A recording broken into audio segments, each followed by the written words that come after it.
এই 5 মিনিটের রেসিপি দিয়ে ঝরিয়ে ফেলুন 1 কিলো পর্যন্ত, শুধুমাত্র 150 ক্যালোরি, প্রোটিন ও ফাইবারে ভরপুর সুপার ইজি টু মেক। প্রথমে ক্যাপসিকাম, গাজর, টমেটো, পেঁয়াজ লম্বাভাবে কেটে রেখেছি। গ্যাসের ফ্লেমটা অন করে প্যানটা কিছুটা গরম করে দিলাম।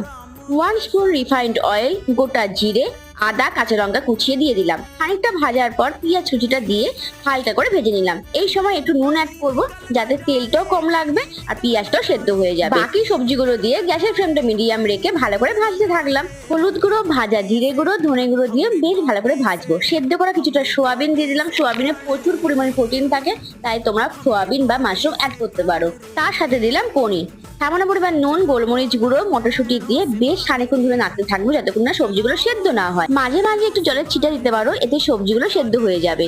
ধনেপাতা, লেবুর রস দিয়ে আজকে রান্নাটা এখানেই শেষ করলাম।